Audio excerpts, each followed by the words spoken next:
అప్పుల బాధలు వెంటాడుతున్నాయా? అయితే 6 జేవిఆర్ వారి జాతిరత్నాలు ధరించండి. గౌరవనీయులైనటువంటి సభాధ్యక్షులు, తెలుగుదేశం పార్టీ జాతీయ అధ్యక్షులు నారా చంద్రబాబు నాయుడు గారికి, యువ నాయకులు నారా లోకేష్ గారికి, తెలుగు ప్రజల రాజకీయ పర్వదినమైనటువంటి మహానాడును వీక్షిస్తున్నటువంటి తెలుగుదేశం పార్టీ కుటుంబ సభ్యులకు, పత్రికా విలేకరులకు, మీడియా సోదరులకు నమస్కారాలు. ఈ మహానాడు వేదికపై 44 సంవత్సరాల తెలుగుదేశ ప్రస్థానంపై మాట్లాడే అవకాశం ఇచ్చిన జాతీయ అధ్యక్షుల వారికి ధన్యవాదాలు తెలియజేస్తున్నాను. రామన్న రూపుదిద్దిన పార్టీని, చంద్రన్న తీర్చిదిద్దిన పార్టీని నారా లోకేష్ గారు తుదిమెరుగులు దిద్దుతున్నాడని ఈ సందర్భంగా మీ అందరికీ కూడా గుర్తు చేస్తున్నాను. ఈ మహనీయుడు పెట్టినటువంటి ఈ తెలుగుదేశం ప్రస్థానంలో మనమందరం మమేకమయ్యాం. 44 సంవత్సరాలుగా తెలుగు జాతి కీర్తిని జాతీయ అంతర్జాతీయ వేదికలపై రెపరెపలాడించినటువంటి చరిత్ర మనది అని సందర్భంగా గుర్తు చేస్తున్నా. సోదరులారా, స్వర్గీయ నందమూరి తారక రామారావు గురించి మాట్లాడాలంటే, అతని పలకాలంటే పదాలు ప్రవాహాలై సాగిపోతాయి, రాయాలంటే అక్షరాలు అశ్వాలై పరిగెడతాయి. జననం లేని మరణం అతనిది, మరణించి జననం హృదయాల్లో జీవిస్తున్నటువంటి మహానాయకుడు ఎన్టీఆర్ గారు. అందుకనే ఒక తరానికి స్ఫూర్తిగా నిలిచాడు, ఒక తరానికి మార్గదర్శకుడు అయ్యాడు. అతడే ఒక ప్రేరణ, అతడే ఒక స్ఫూర్తి, అతడే ఒక చైతన్యం, అతడే ఒక దిక్సూచి, అతడే ఒక మార్గదర్శి. అలాంటి మహనీయుడు స్వర్గీయ నందమూరి తారక రామారావు గారని సందర్భంగా మనవి చేస్తున్నా.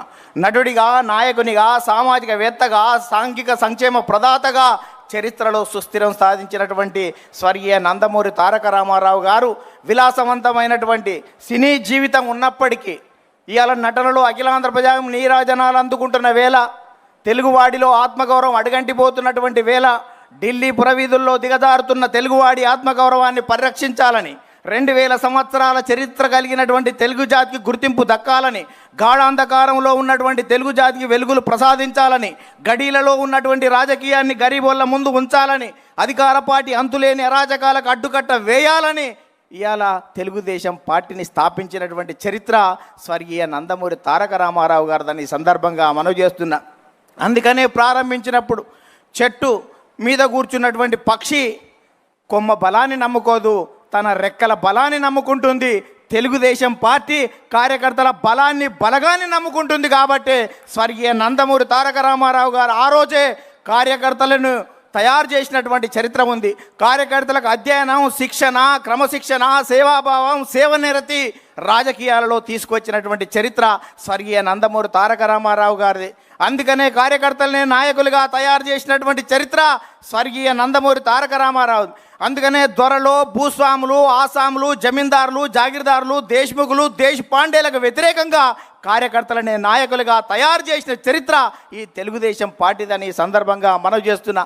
ఈ 44 సంవత్సరాల తెలుగుదేశ ప్రస్థానంలో గ్రామాలకు మౌలిక సౌకర్యాలు ఇచ్చాం, ప్రజలకు సంక్షేమ ఫలాలు అందించాం, ప్రజలకు రాజకీయ చైతన్యం ఇచ్చాం, బలహీన వర్గాలకు రాజకీయ జీవితం ఇచ్చాం, సామాజిక మార్పులకు శ్రీకారం చుట్టాం, ఆర్థిక అభివృద్ధికి అందలం వేశాం, నిమ్న జాతుల ఉద్ధరణ కోసం, బడుగు జన ఉద్ధరణ కోసం బాటలు వేశాం, దేశ రాజకీయాలనే సమూలంగా మార్చివేసినాం, రాష్ట్ర రాజకీయాలని, దేశ రాజకీయాలను ప్రపంచవ్యాప్తంగా మార్చివేసినాం. ఇవాళ ప్రధానమంత్రుల, రాష్ట్రపతి ఎన్నికల్లో ప్రధానమైనటువంటి భూమికను పోషించాం. అందుకనే తెలుగుదేశం పార్టీ ప్రపంచవ్యాప్తంగా అనేక దేశాల్లో జెండా ఎత్తి తెలుగువాడి ఆత్మగౌరవాన్ని పాటించినటువంటి చరిత్ర మనది అని సందర్భంగా గుర్తు చేస్తున్నా. అందుకనే స్వర్గీయ నందమూరి తారక రామారావు గారు 2 రూపాయల కిలో బియ్యం, జనతా వస్త్రాలు ఇచ్చాడు, మహిళలకు ఆస్తిలో హక్కు ఇచ్చాడు, రైతులకు రాయితీలు ఇచ్చాడు, మధ్యాహ్న భోజన పథకం పెట్టాడు, మండల వ్యవస్థను ఏర్పాటు చేశాడు. ఇన్ని రకాల కార్యక్రమాలు ఏర్పాటు చేసి ఈ దేశానికి సంక్షేమాన్ని పరిచయం చేస్తే ఆ తర్వాత వచ్చినటువంటి నారా చంద్రబాబు నాయుడు గారు విద్యార్థిగా, విద్యార్థి నాయకునిగా, గోల్డ్ మెడలిస్ట్గా, ఎకానమిస్ట్గా, ఎమ్మెల్యేగా, మంత్రిగా, ముఖ్యమంత్రిగా, ప్రతిపక్ష నేతగా, ఎన్డీఏ కన్వీనర్గా సుదీర్ఘ రాజకీయ అనుభవం ఉన్న చంద్రబాబు నాయుడు గారు అనేక సంస్కరణలు, జన్మభూమి, ప్రజల వద్ద పాలన, ఆకస్మిక తనిఖీలు, ఫ్లైఓవర్లు, ముందడుగు, చైతన్యం, ఆదరణ, దీపం, రోషిని వంటి పథకాలు పెట్టి అనేక సంస్కరణలకు శ్రీకారం చుట్టినటువంటి చరిత్ర నారా చంద్రబాబు నాయుడు గారిది. అందుకనే 44 సంవత్సరాలు గడుస్తున్నా నారా అంటే జనం రారా అని పిలుస్తున్నటువంటి చరిత్ర ఈ రాష్ట్రంలో ఉందని. అందుకనే చంద్రబాబు నాయుడుకు ప్రపంచవ్యాప్తంగా ఉన్నటువంటి అవకాశాలను యువత పునికి పుచ్చుకొని వెదికి పట్టుకోవాలనే ఉద్దేశంతో ఇవాళ విద్యకు ప్రాధాన్యత ఇస్తే ఇవాళ హైదరాబాద్ ఉమ్మడి రాష్ట్రంలో మైక్రోసాఫ్ట్ వచ్చింది, ఇన్ఫోసిస్ వచ్చింది, IRDA వచ్చింది, IIIT వచ్చింది, నల్సార్ వచ్చింది, నిఫ్ట్ వచ్చింది, ఇవాళ నేషనల్ కన్స్ట్రక్షన్ వచ్చింది, బయోటెక్నాలజీ పార్కు వచ్చింది, హైటెక్ సిటీ వచ్చింది, శిల్పారామం వచ్చింది. ఇవాళ భారతదేశంలో ప్రపంచంలో తెలుగువాడి ఖ్యాతిని నలుదికల విస్తరించినటువంటి చరిత్ర ఇవాళ చంద్రబాబు నాయుడు గారు దాన్ని ఈ సందర్భంగా గుర్తు చేస్తున్నాను. అందుకనే ఈ రాష్ట్రం విడిపోయిన తర్వాత కూడా ఇక్కడికి మనం ఐటీ గురించి ఆలోచిస్తే సార్ AI గురించి, క్వాంటం గురించి, ఇవాళ డేటా సెంటర్ల గురించి మనకంటే ముందు ఆలోచిస్తున్నటువంటి మీ నాయకత్వంలో ఈ రాష్ట్రం సుభిక్షంగా ఉంటుంది. తెలుగు జాతి కీర్తి కోసం మీరు ఎంత ముందుకెళ్ళినా మేము రావడానికి సిద్ధంగా ఉన్నామని ఈ సందర్భంగా గుర్తు చేస్తూ యువ నాయకుడు నారా లోకేష్ గాలిపటంలా ఎంత గాలి ఎక్కువ వస్తే గాలిపటం పైకి ఎగిరినట్టు ఇవాళ అనేక రకాలుగా ఇబ్బందులతో ఎదిగినటువంటి నారా లోకేష్ గారి నాయకత్వంలో భవిష్యత్తులో మరింత రాజుదేల్తామని ఈ సందర్భంగా గుర్తు చేస్తూ ఒక చిన్న కథ ఈ రాష్ట్రంలో ఉన్నటువంటి ప్రతిపక్ష పార్టీలకు అందరికీ గుర్తు చేస్తాను.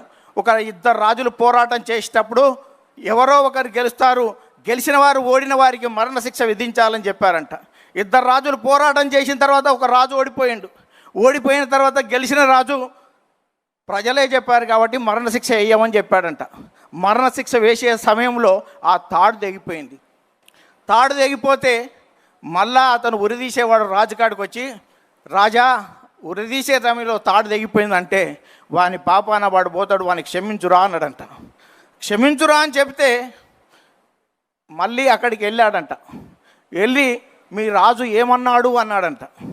ఏమన్నాడు అంటే మా రాజు నిన్ను ఉరిదీయొద్దంటాడు అనుకున్నావు కదా అన్నాడంట. అవును మీ రాజు నైజం అది కదా, అతను ఉరిదీయనీయడు అంటే, ఓ పిచ్చోడా మా రాజు అక్కడ లేడు, మా యువరాజు ఉన్నాడు, ఇలా సచ్చే వరకు ఉరిదీయమని చెప్పిండంట. అందుకనే రాష్ట్ర రాజకీయాల నుంచి ఇప్పటి నుంచి మాట్లాడేటువంటి నాయకులు భవిష్యత్తులో తెలుగుదేశ పరిణామాలు ఏ రకంగా ఉంటాయో గుర్తుపెట్టుకోవాలని మీ అందరికీ గుర్తు చేస్తూ ముగిస్తున్నాను. ధన్యవాదాలు.